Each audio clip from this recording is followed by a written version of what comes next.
Tilka Manjhi Bhagalpur university के Sanskrit department में जारी 2 दिवसीय सेमिनार समाप्त हो गया।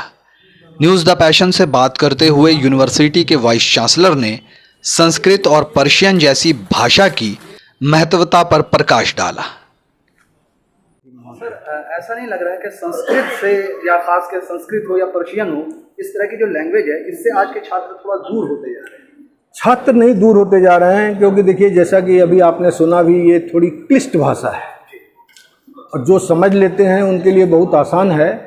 और जब भी संस्कृत या पर्शियन की बात करें बहुत इम्पोर्टेंट है, लेकिन अगर आप पर्शियन में ही अगर बात करने लगें तो शायद लोगों में समझ नहीं आएगी। तो एक अपने आप में उसको तैयार करना पड़ेगा ना। क्रिकेट के प्लेयर हैं, कोई भी आदमी को खड़ा कर देने से तो वो ज़रूर बैट ले लेगा, बॉल ले लेगा, बोल देगा कि हाँ संस्कृत हम जानते हैं, 2-4 श्लोक भी बोल देगा, लेकिन जनरल भाषा जो समझने वाली जानकारी उनके पास नहीं रहेगी। तो इसमें हम लोग कहीं पीछे छूट गए हैं, जिससे हम शुरू हुए और हम लोग एक बिल्कुल शिफ्ट हो गए हैं अब अपने दूसरे भाषा की ओर। यही मैंने इनसे अनुरोध किया है कि इसमें जानकारी हम लोग को लेनी चाहिए कि अगर हम लोग इस तरह की शिफ्टिंग हुई है तो उसका क्या कारण है। कभी शिफ्टिंग की ज़रूरत हो जाती है। अगर आज जो हम लोग ग्लोबलाइजेशन की बात कर रहे हैं, ग्लोबलाइजेशन में शायद हम संस्कृत और पर्शियन के बदल पर उतना आगे नहीं बढ़ सकते, लेकिन इसका ये मतलब नहीं है कि हम संस्कृत और पर्शियन को छोड़ दें, क्योंकि वो हमारी भाषा है। सेमिनार के कोऑर्डिनेटर ने बताया कि इस पूरे प्रोग्राम में न सिर्फ भारत के अलग अलग राज्यों बल्कि दूसरे देश के विद्वानों ने भी भाग लिया।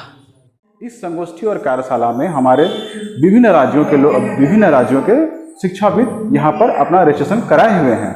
बिहार से, झारखंड से, उत्तर प्रदेश से और हम कहेंगे आपसे कि दिल्ली के भी कुछ लोगों ने भी ऑनलाइन प्रेजेंटेशन के थ्रू, गूगल प्रेजेंटेशन के थ्रू उन्होंने अपना रजिस्ट्रेशन कराया। और इस सत्र के लिए जो अंतर्राष्ट्रीय सेमिनार है, इसमें देश विदेश के लोगों ने भी इसमें अपने सहयोग दिए हैं। सहयोग के रूप में किंगडम ऑफ सऊदी अरेबिया के क्वैसी यूनिवर्सिटी के ओसामा रादवे सर, जिनका सहयोग ऑनलाइन के थ्रू आज यहाँ रहा, उन्होंने अपना मैसेज भी दिया सोशल मीडिया के थ्रू, और उनकी अपनी जो मैसेज है वो इस स्मारिका में, संगोष्ठी की स्मारिका में भी प्रिंट हुई है। उन्होंने अपना सिग्नेचर भी दिया है और यहाँ नहीं आने की असमर्थता भी जताई है, क्योंकि वो पिछले 7 महीने से दुबई में ना होकर के यूएसए में फंसे हुए हैं। इस अवसर पर काशी हिंदू विश्वविद्यालय के असिस्टेंट प्रोफेसर ने भी अपना अनुभव साझा किया। बीएचयू से संगोष्ठी में भाग लेने के लिए आए, पूरा एक्सपीरियंस आपका कैसा है? ये बहुत अच्छा। ज्ञान विज्ञान में जो प्रासंगिकता की बात आती है कि संस्कृत हमारी परंपरा है और वह परंपरा एक सातत्य को लेकर चलती है, एक प्रवाह को लेकर चलती है।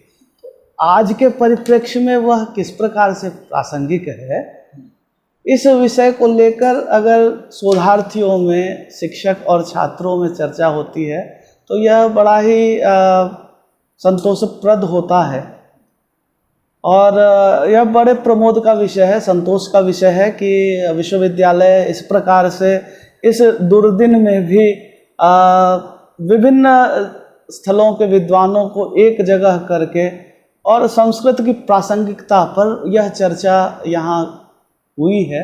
यह अत्यंत प्रसन्नता का विषय है। हालांकि डॉक्टर मधुकर दीक्षित ने नई शिक्षा नीति पर कई सवाल खड़े किए। और जहाँ तक शिक्षा नीति की बात है, नई शिक्षा नीति में देखिए आप बहुत सब कुछ खत्म किए, आपका एमफिल खत्म किया, उसका कोई महत्व नहीं था। आपने आधी आबादी को क्या दिया? नई शिक्षा नीति कहीं आधी आबादी का जिक्र है? जिस देश की आधी आबादी महिला है, आप महिला को के लिए नई शिक्षा नीति में कोई स्थान नहीं है, कुछ नहीं दिया गया, सिंपल है। ताकि महिला का जो है 34% है रेशियो है आपका एजुकेशन में। और केरल ही एक ऐसा राज्य है जहाँ पर 92% महिला शिक्षित है। और लक्षद्वीप केंद्र शासित प्रदेश में पहला है जहाँ पर 91% है। बिहार में 28% महिला है। तो ये स्थिति है, इसमें आपने कहाँ जिक्र किया? उस आधी आबादी के बारे में आपने कहीं कुछ बात ही नहीं किया। तो यही नई शिक्षा नीति का सबसे बड़ा दोष ये है। संस्कृत के छात्रों ने भी इस सेमिनार को काफी लाभदायक बताया। ये बताइए संगोष्ठी का पूरा अनुभव कैसा रहा?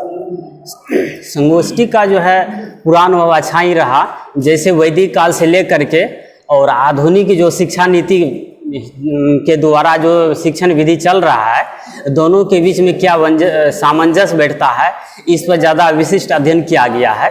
जैसे वैदिक काल में जो है गुरुकुल शिक्षा परंपरा चल रही थी, तो वैदिक शब्द जो है कि विद धातु से बना है, वेद शब्द विद धातु से बना है, जिसका अर्थ होता है ज्ञान प्राप्त करना। अर्थात गुरुकुल परंपरा में जो है बच्चों को एक समूह में बैठा करके और उच्च स्थान पर गुरु को बैठा करके जो है विद्या अर्जन किया जाता है। लगभग 5 वर्ष की अवस्था में उपनयन संस्कार के पश्चात बच्चों को गुरुकुल में डाला जाता था और उसके गुरुकुल के छत्र छाया में बच्चों को पढ़ना लिखना होता था। साहब ये बताइए कैसा रहा ये पूरा अनुभव आपका इस संगोष्ठी में? इस संगोष्ठी का तो बहुत ही अच्छा अनुभव रहा। विभिन्न प्रांत के लोग यहाँ पर आए हमारे पीजी डिपार्टमेंट ऑफ संस्कृत में और अपने वक्तव्यों को सबों ने रखा। रांची से मतलब अपने स्टेट के साथ साथ दूसरे स्टेट के भी प्रदेश के लोग यहाँ पे आए। यहाँ तक कि संस्कृत के साथ साथ अदर सब्जेक्ट का भी जो स्टूडेंट है उसने भी इसमें भाग लिया और बहुत ही अच्छे तरह से अपने वक्तव्य को रखा। और जहाँ तक हमारे वीसी साहब हैं, हमारे एचओडी सर हैं, इन्होंने संस्कृत के महत्वता को बहुत ही सुंदर तरीके से उपस्थित किया। न्यूज़ द पैशन के लिए संस्कृत विभाग भागलपुर से गुहर आलम की रिपोर्ट। Mobile campus, new Shah market Bhagalpur, deals in mobile spare parts, battery, charger and tools. MJ electronics, Shah market Bhagalpur, deals in all types of electronic goods.